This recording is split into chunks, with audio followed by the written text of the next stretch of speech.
What's going on, YouTube fam? It's your boy Tony 2 times, and we back with another episode of the Baltimore Way, man. Tonight we gonna take it to West Baltimore, talk about the Brick City organization.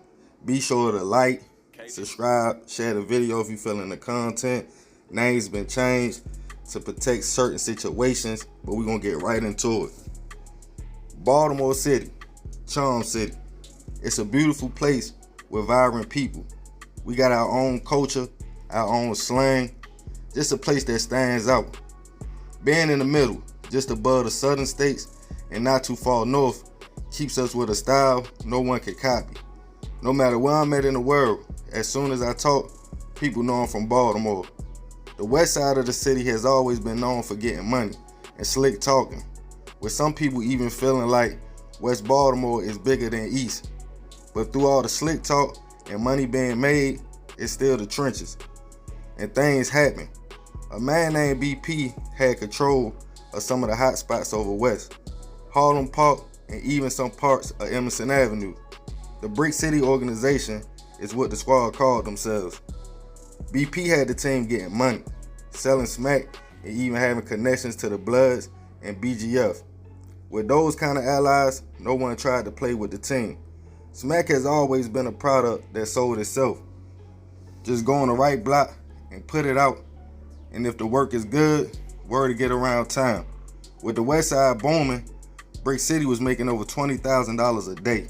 In their hoods, money came fast.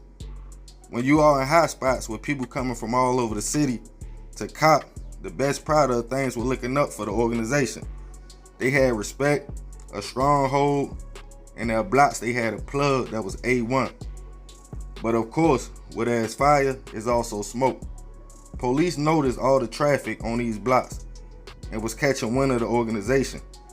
BP had things set up in which he had lieutenants to watch over the blocks, and they would pass the packs down to the hitters.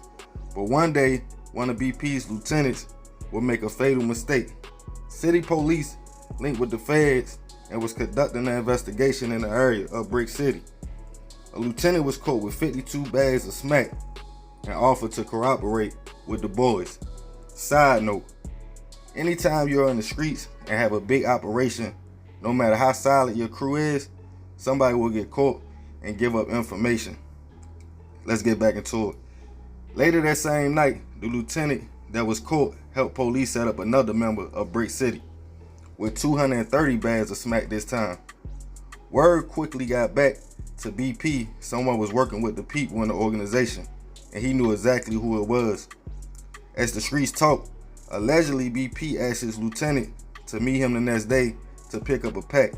He asked him to come along since the streets was hot, and the lieutenant was hit up, which left feds on the hunt for the Brick City organization. ATF swooped in first and grabbed 21 members of the squad, but BP escaped charges on this situation. But the feds was trying to connect hits to the organization, and eventually BP was charged with 2 counts of hits, multiple counts of soliciting to commit hits, and 1 count of being a street kingpin, with certain other charges including witness intimidation, trafficking, and other charges. Feds and prosecutors are trying to allegedly link 19 hits, 30 attempts, 47 assaults, and 44 licks to the organization, with even alleged members being knocked off for turning fed.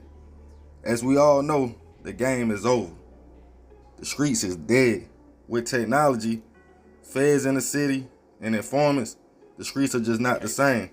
You could come up, but just to fall right back down.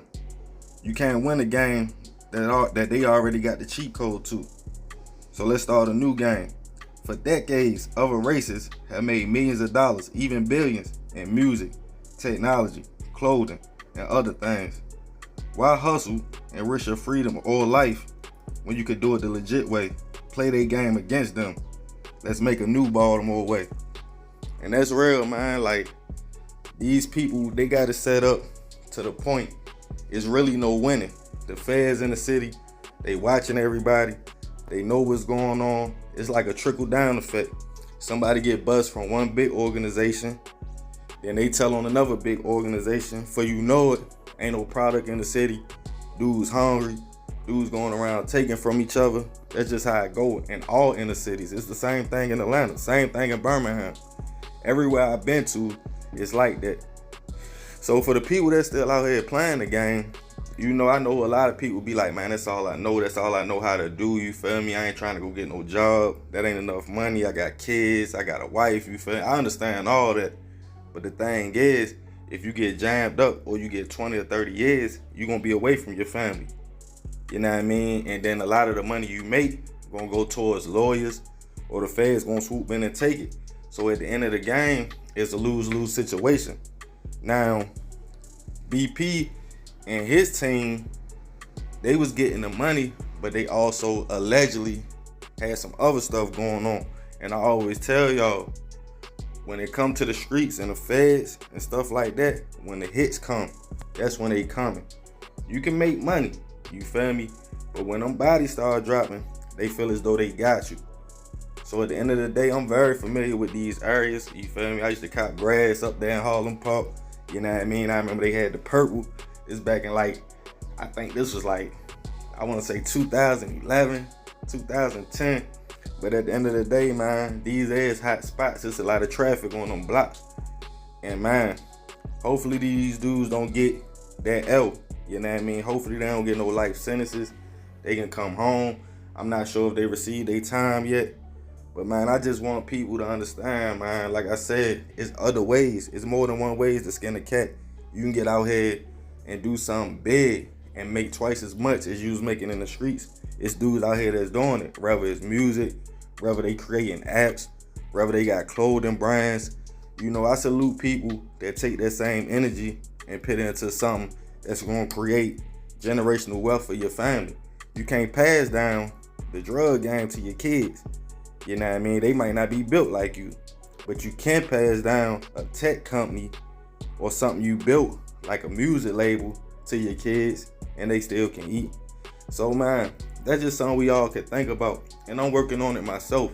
I bring these stories to y'all and basically letting y'all in my mind. These are the things I be thinking about. I just bring y'all news and tell y'all the end result of what's going on in certain situations in the city and what we can do to change it, because they not gonna stop blitzing. You feel me? The feds in the city, they coming hard. They trying to get rid of all the organizations. They coming down on gangs, everything. You feel me? Don't nobody want to go through that. You know what I mean? Don't nobody want to sit in that jam for 10, 15 years. So yeah, man. This another episode of the Baltimore Way, you feel me? This the Brick City organization, West Baltimore. Let me know who y'all want to see next. I appreciate the love and support. See y'all later, fam. I'm out.